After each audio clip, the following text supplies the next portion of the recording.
All right, welcome back, everybody. I am JD, aka He Who Pods, and this is the Sexual Intellectual Podcast. Welcome back. If this is your first time here, hi, welcome aboard. Yeah, and so told y'all every week, and here I is, end of the week, but we here. So just dive straight into this bad boy or girl and let's get it popping. And so, I like to talk about internet trends. Something that I like to discuss, something that makes me laugh, something that sometimes excites me in a non sexual way is things that are trending on the internet, terms that are afloat, terms that are living and taking their own life on the internet. hmm So, that's exactly what we're going to start with today. Yep, I know. I'm going straight to the nonsense. I'm getting straight to it for y'all. And so, there's a term that I've been hearing for a long time on the internet, and I even hear it on podcasts and YouTube reactionary videos, and that term is simping, or he's a simp. Now, I recently found out that this can be a gender neutral term, although it is usually used primarily uh only really for men. I never heard anyone say a woman was simping, but apparently it can be used for either side of the fence. So let's get straight to it. What is simping? What is that? What does that mean? Well, some say it's the opposite of pimping. I know you're probably like, son, you just said nothing. But maybe I did say something. Now, fun fact that I learned just earlier today, thanks to a CNN article about this same topic. Apparently, the internet owes Boys to Men a check. Y'all owe them some kind of royalties or something. Although it's spelled differently, Boys to Men once had a song called Simpin. It was spelled Sympin. Simpin. And so the definition was the same. In the song, what are they doing? They are begging and pleading for this woman's attention and relations, shall we say. And so that's really what a lot of people use it for, which we'll get to in a second. But Boys to Men did that way back. And so some of y'all owe Boys to Men a check. And I mean, Boys to Men needs to get paid, as far as I'm concerned, because this term is all over the internet. And so let's go to some sources here on the phone, which is why I started with the specs on. So Urban Dictionary. I'm sorry, this is silly stuff to me, so I'm a little a little giggly with it. So it says here on UrbanDictionary.com, simp. It is when a male is overly submissive to a female and gains nothing from it. So overly submissive that other guys cringe and feel ashamed when seeing them. This applies to males in relationships when they are so submissive that they say literally anything to be in favor with the female. This is Urban Dictionary. Let's go to another definition they got here, okay? It says next, a term usually thrown around randomly now, comma, a simp is someone who will do nice things for his crush in order to win her affection. Simps can go as far as donating tons of money to a girl or bashing others or themselves. They typically do not get the girl. There's a really long one that involves curses. We'll skip that one. All right, this is the last one and then we'll move on. A simp is a man slash boy who get easily. Oh, it all right. It's fine. A simp is a man slash boy who get easily attached to females. They often can't move on from them and usually dodges other females for that single one they're stuck up on. Simps usually cry by themselves, listen to sad music that relates to their situation, and they vent a lot. On social media, they sometimes follow wholesome meme pages and send them to their friends and relate them to their current status with the female. There's a lot more, but this is crazy. And so I think the CNN article says something funny too. Let me see if I can find it real quick. Just want to share with y'all. Oh, that's the wrong article. Too many articles, not enough time. Simp is an internet slang term describing someone who shows excessive sympathy and attention towards another person, typically someone who does not reciprocate the same feelings in pursuit of affection or a sexual relationship. There you go. So, yeah, man,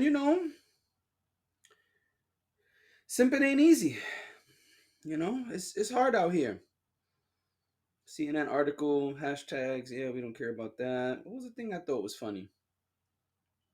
Oh yeah, they asked a digital what is this person? A digital strategist for Turner PR in New York City said in an email, their name is Connor Howlett, 23 years old. They said, think the energy of puppy dog eyes, but manifested in a romantic human form. It's used in an insulting manner through typically playful. There are, though typically playful, there are definitely undertones of toxic masculinity since it's related to showing too much emotion. Simp. There you go, folks. That is what it means to be a simp.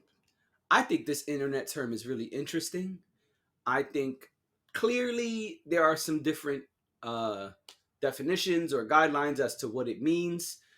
I think it's really interesting either way, um, especially when it comes to people saying that other men, I because it says like people are your other men are cringing at this person. I think it's really interesting that that's part of the determining factor. So the other definition says even in a relationship, but it's weird because I don't really understand. I see. I can't even talk. It's so weird. I don't really understand that part because if it's supposed to be trying really hard to gain the attention of a woman who's not reciprocating, how can it be the case in a relationship? I guess that's a little weird because I would argue that you want to pander, cater to your lady if you're in a relationship.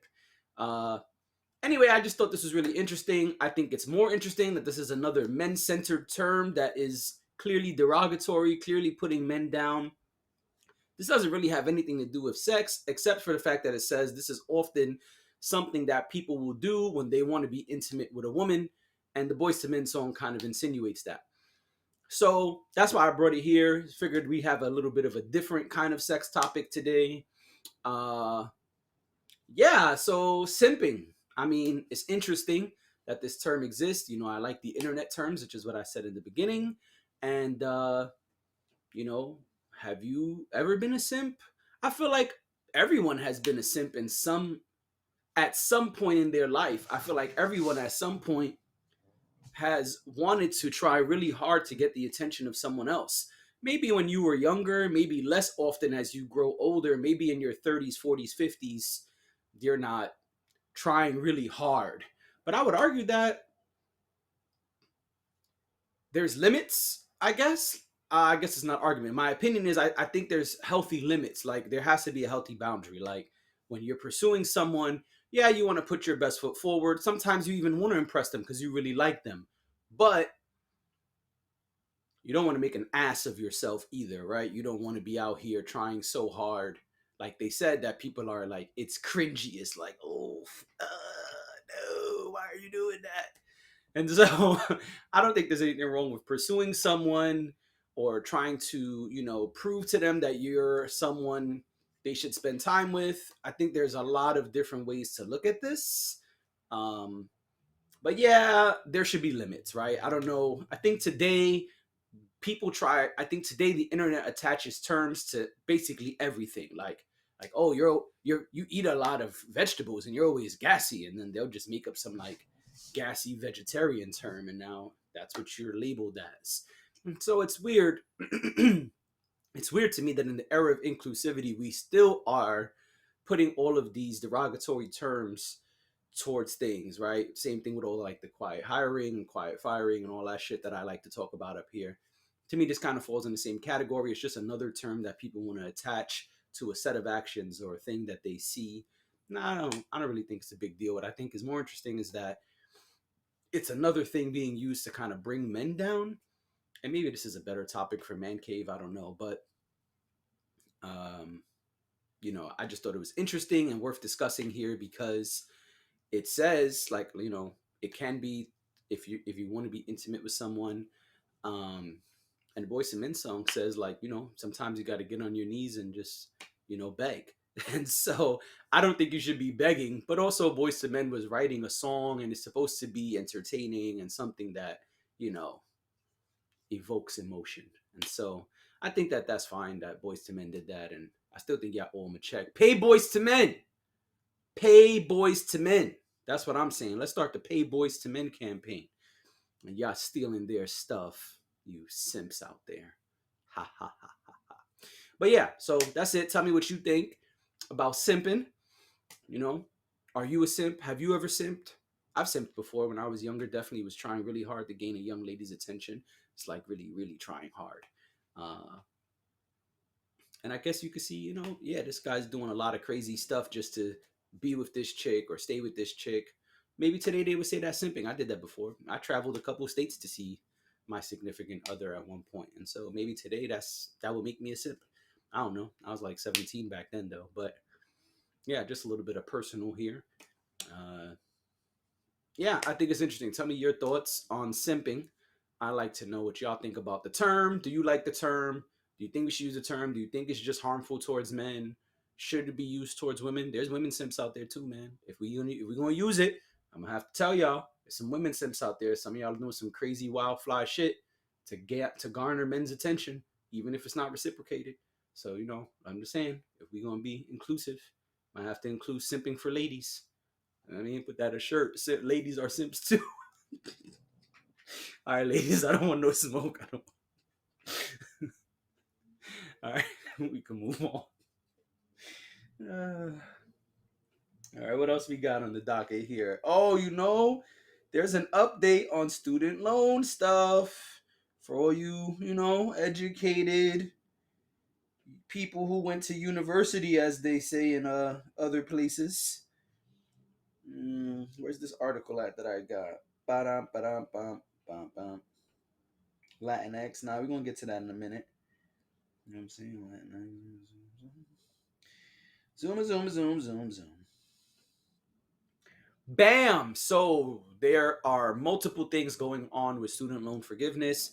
There was recently a new decision made, and it has to do with the federal part.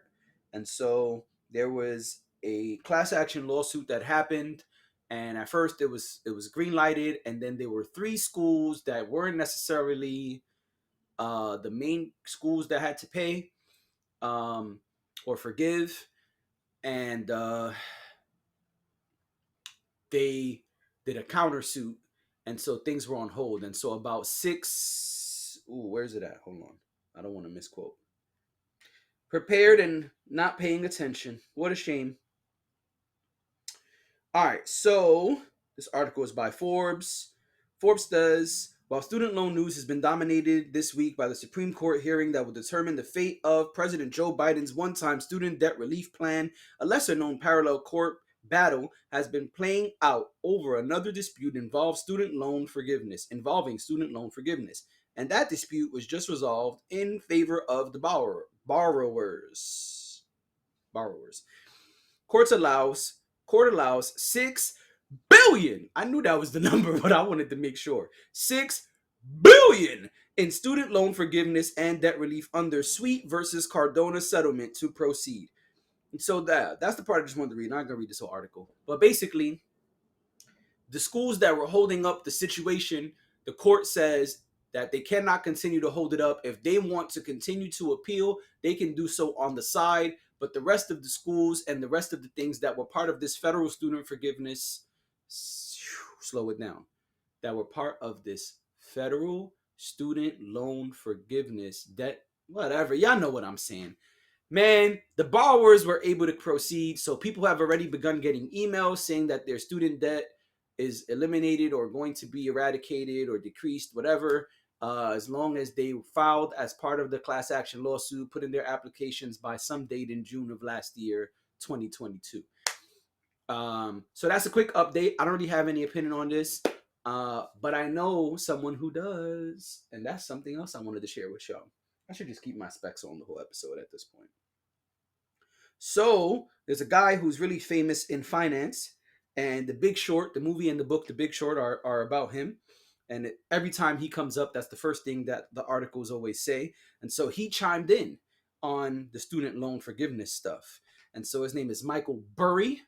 And Michael Burry says a couple of things here. So it says hedge fund boss Michael Burry is warning of terrible consequences for the U.S. if the Biden administration's student loan debt forgiveness plan is upheld. Burry, whose successful bet against subprime mortgages were famously chronicled in the 2015 film The Big Short, great film. If you haven't seen it, you should see it, delivered the dire forecast as the Supreme Court hears arguments this week on whether President Biden has the authority to cancel student debt. Let's not forget that the student debt problem is built on a foundation of terrible major choices. Burry, who's 51, tweeted on Tuesday. Quote, bailing generations out of those bad choices will mean more bad choices, tuition hikes, and terrible consequences for America, he added. Aside from potential increase to the cost of education, Burry did not elaborate on what quote unquote terrible consequences he foresees for the country. Did or did not? Oh, it says did not.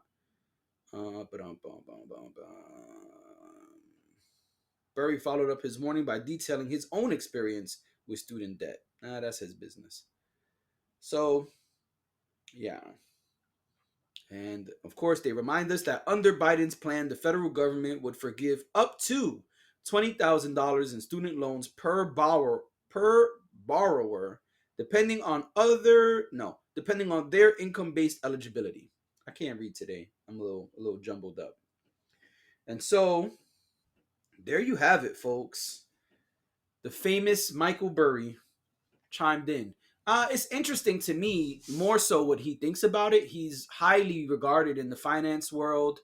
He made a ton of money betting against the housing bubble, subprime mortgage loans specifically. If you don't know, Google it or just watch The Big Short. Awesome film. And that's what he's famous for. He's made a ton of money and then started his own hedge fund.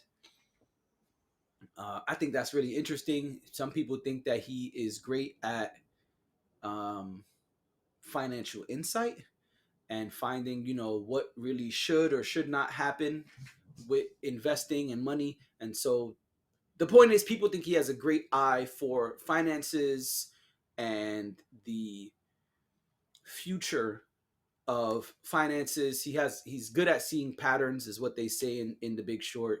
He says he's really good at seeing patterns, and so he understands, he's saying here, that a new pattern will develop if student debt is forgiven. And I gotta be honest, I am not gonna say too much on this because I'm not a college grad. I'm not someone who really invested in the college system. Um, if you know me, you know that. But I will say this: if he's right and prices go up, that 20K won't mean shit for everyone moving forward. Because even if it's written that henceforth 20K will automatically be forgiven, once they raise the prices, that's not going to matter. And so that he will not have the authority to change. And so that's a good point that Michael Burry raises. Um, I think tuition is already way too high, especially because now you've got to pay off all this debt when you come out. And so you get $100,000 a year job. Hopefully, you got some super fly degree. You go out there, be a lawyer, doctor, whatever, one of those top 5 income earning careers. But you've got maybe 5 years of debt over your head. 5 years of your salary would be debt or whatever. I don't know how much money. I'm just giving an example. But there are people who are high earners and still have lots of debt because of how expensive things are already. And so Imagine if they go up because they're trying to counteract this whole situation. It's weird. It's a really, really, really weird situation. And this whole American collegiate academic system has always been very weird to me. But I'm also kind of an outsider looking in. If you know me, you know I've had some college, but I didn't graduate. And so it's a little weird for me personally. I've always had kind of a different view um, of the financial aspect of it and the risk reward system with going to college. Um, so I just think this is interesting, and I wonder if what he says is true. Um, I don't think that they won't raise prices. They've been raising prices incrementally for years, and so yeah, these universities still have to survive. They don't want to just survive; they want to thrive. And so yeah, I mean, business is business. I could see that he could be right. And so that could mean really, really, really bad stuff for people who are trying to get their degrees, finish up degrees, and for people who are on the come up, people who are young and will be attending college in the near future. So that's the update. We're still waiting to hear back from the Supreme Court, and we'll see what happens. But very interesting stuff. And I'm not even going to tell you what Clarence Thomas said because, he'd be saying wild stuff. So we're going to leave that one on the back burner for now. Let's move on, baby, because we try to keep this to a certain time frame, and we are just about at that time frame. So let me clear my throat. No, I'm just playing. What else I want to talk about? Ooh, listen, I gotta talk. This one's gonna be quick. I just want to let y'all know that there's an article here by Routers that I have been looking at and debating about whether I was going to speak about it or not. And man, I got to. I feel it. I feel it. And like they used to say in Ready to Rumble, I feel it in my soul. That's what Afro Thunder used to say. If you ever played the boxing game Ready to Rumble, classic, old school throwbacks. So I just want to read y'all this headline because we short on time.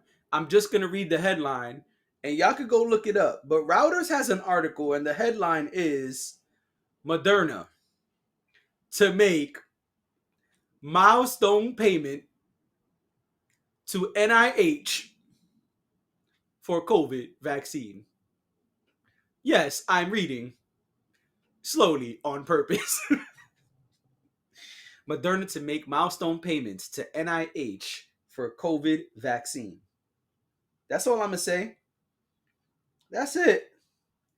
I just want y'all to go check that out. I ain't saying anything else because we short on time and I want to get into this I told you so moment. So that's it. Go enjoy that article by Routers. Shout out to Routers for that. They didn't pay me. This is not an ad, but I thought that was interesting. There's another article about taxes. I'm gonna save that for next week because we're in overtime at this point, and I got to go. But it's this Latinx joint. Yo, let me tell y'all something. I be putting up these YouTube shorts, my little clips on socials, and people have been commenting and leaving some very interesting comments about what I read or what I stated about Latinx happening in Arkansas. Forgive me for mispronouncing it last time.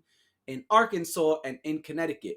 I didn't even put up a clip about my opinion, which if you saw the episode, my opinions were kind of wild and controversial. But all I did was say what was happening in Arkansas and in Connecticut. And people were coming at me and saying some very interesting things about the LGBTQIA plus community. And I think that's really, really interesting because I didn't even put up the clip with my opinion yet, but I will be. And it ain't over, baby, because since then, there have been multiple articles about this Latinx stuff, including one from good old New York Times. Yeah. And the headline reads, some Republicans want to ban Latinx. These Latino Democrats agree. And what does it say as soon as the article starts? You guessed it. In Connecticut, some Democrat lawmakers want to prohibit the use of the gender-neutral term in official government documents. The Republican governor governor of I almost said Arkansas again, of Arkansas does too. Look at that. Wow. This article is on March 1st, 2023, weeks after the whole situation that I told y'all about, weeks after the podcast episode that people are coming at me about. Woo, look at that.